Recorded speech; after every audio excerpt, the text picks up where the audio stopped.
If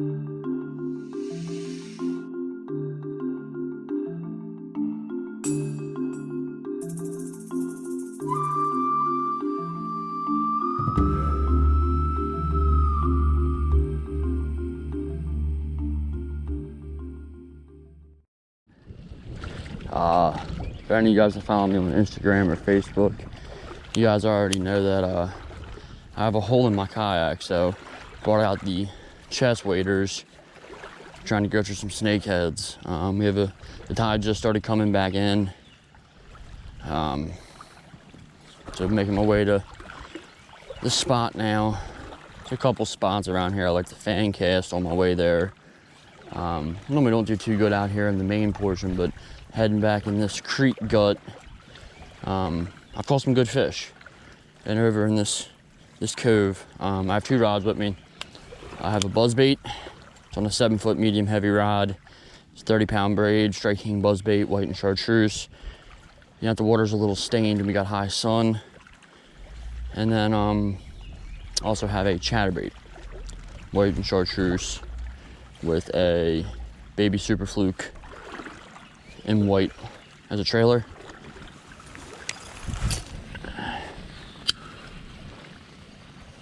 See if we can't run across a few snakeheads. This spot hasn't been that good to me this year, but I've definitely seen them. Oh damn! Hit my rod there. Just trying to make a couple casts. Like I said, I haven't really had that good of luck, you know, fishing for these. I was pushing bait up, fishing this stretch of bank, but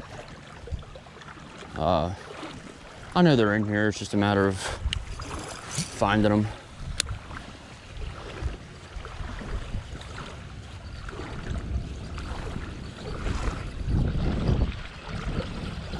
It's the hottest part of the day. Probably the worst time to catch them. And I just got off work, so on my way here, I stopped at another hole and just to look at the water, get an idea what the water looked like and that kind of stuff. And I saw possibly the biggest snakehead I've ever seen. It was every bit of, you know, low to mid 30-inch fish, easily over 10 pounds. I'm guessing 12 pounds. It was just massive, just chilling in a little cool water spot, cool shallow water. There's a little spillway that comes out into it. And yeah, it was huge. I tried getting some pictures of it, but by the time I parked my vehicle and got back to where I saw that fish at, it was gone already. I've been sitting here stalking this fish for 15 to 20 minutes. And I finally caught it. It's probably about 4 pounds, super fat. Absolutely smoked that chatterbait. I'm so happy. I'm gonna get her undone. Sorry I missed that strike. I was so busy trying to save battery and not record, but I watched it come all the way around this cove.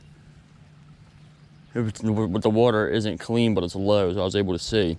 And all I'm seeing is this big dark line.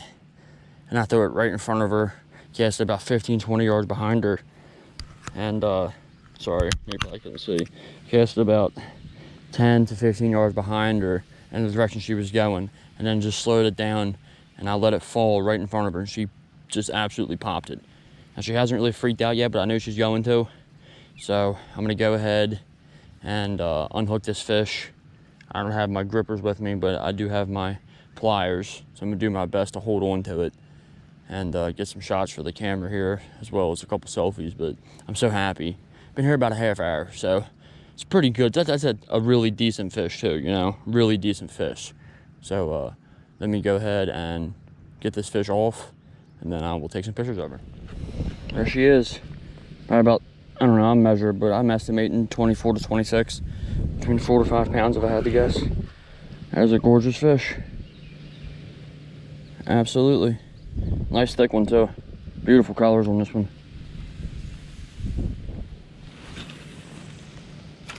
Pretty sure I just saw one right over here.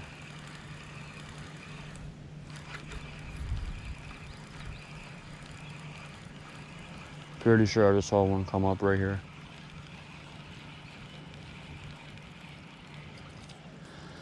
Could be wrong though, but as I was cleaning that fish off, I spooked one right here in front of me. It must have been just right here because it scared the crap out of me.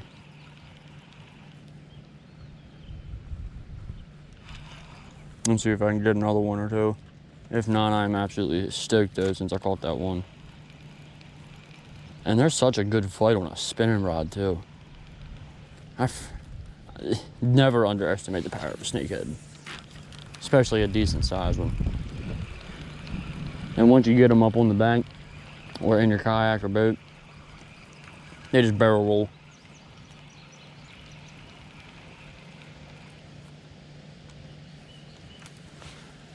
Love for that sun to come back out so I can see better. So the tide's coming in right now, and I think it has these fish starting to get a little more active.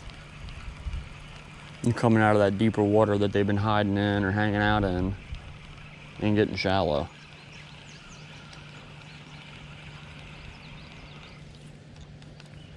Had to switch up my trailer from that Super Fluke Junior to a, I think it's a 4-inch Reaction Innovation swim bait. Still looks great in the water. Actually has a little more kick to it. And it makes the bait a little bit heavier, which gets me a little further out there. Not that I gotta cast super far right now for these fish. The bad thing about the bait being heavier is that it caused me to get down that grass a little bit more, but I'm all good with that. I'm good with it.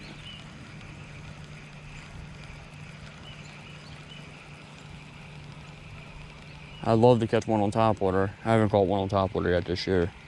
Caught them on minnows, swim baits, chatterbaits, swim jigs. I have yet to catch a snakehead on topwater.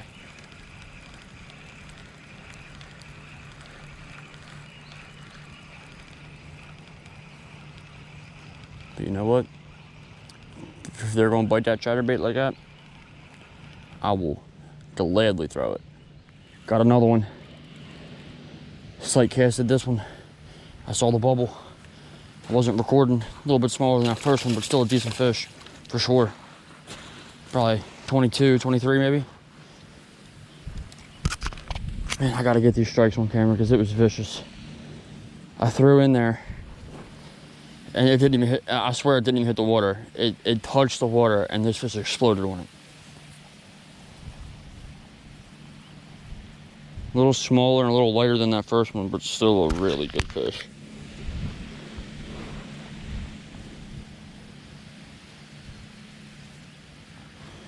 Beautiful one there. Beautiful colors on that fish. Again, on the chatterbait. These fish are so active right now. They're just coming in and just feeding in this little cove. I got the wind blowing in. I got all kinds of minnows and dragonflies and frogs around me right now.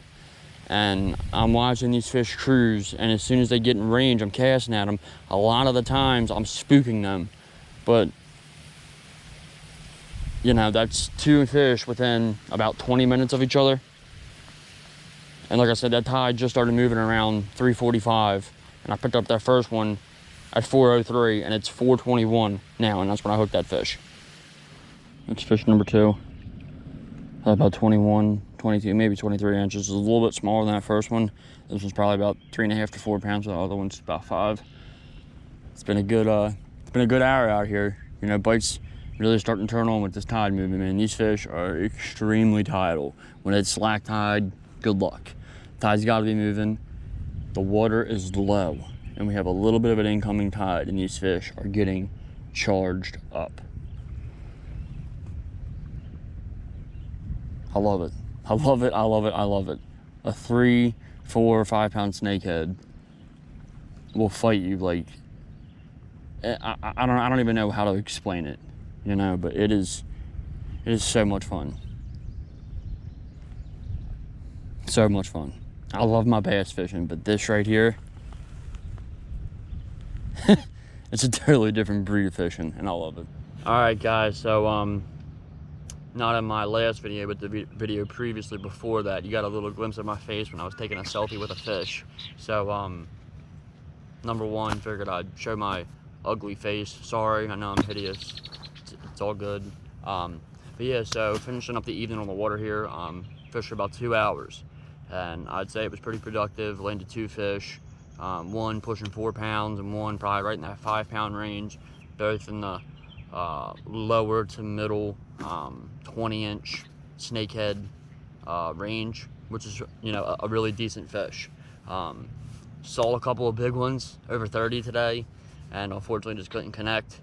It happens.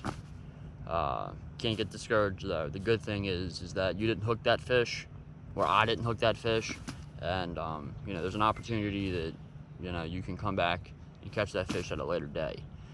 Just want to go over the rod I was using mainly real quick. So this is a 7-foot 2-inch medium heavy moderate fast action 6-gill Creature Series rod. Picked this rod up about 4, maybe 5 years ago. I absolutely love this rod. It is a do everything rod. I use it for bass fishing, you know, fishing Senkos and drop shots and swim baits and light jigs and light Texas rigs. I use it for snakeheads, obviously, as you saw today. Chatterbaits, swim baits, buzz baits, flukes, all that stuff. And I use it for perch. You know, yellow perch, white perch, even catfish. I've caught rockfish on this rod over 30 inches. I absolutely love this rod. I highly recommend it. And this is a Pacific Sun 2000 series reel, or 2000 size reel. I think I picked it up for like $25 on Amazon, and I have it with 15-pound braid. Probably should step that braid up to at least 20, but I recommend 30-pound braid when fishing for snakeheads, just so that way you have a little extra leverage, especially if you're fishing around cover. Like, I wasn't really fishing around a whole lot of, you know, reeds, lily pads, that kind of stuff today, but and I was able to get away with 15-pound braid, catching a, you know, a nice 5-pound snakehead. But yeah, so I figured I'd go over the rod I was using today. I was fishing a white and chartreuse Z-Man chatterbait with just either a all white or a pearl white Super Fluke Junior, Zoom Super Fluke Junior, and a Reaction Innovation swim bait in like a sexy shad pattern. Got some white, some chartreuse, and a little bit of blue. Caught 1 fish on each one of those trailers, and you know, I'm hoping to get into some more snakehead fishing this year. Fished a lot last year for snakeheads. I'm hoping to do just as much, if not more, this year. I'm going to try and catch a 10-pound snakehead. I've caught them up to 9.5 pounds. I really want to go for that double digit, that 10-pound plus snakehead, get my first official dragon. But, you know, if the 3-pounders and the 4-pounders and 5-pounders and 6 to 9-pounders happen all year long, hey, I'm cool with that too. But, you know, please like, share, and subscribe to my channel.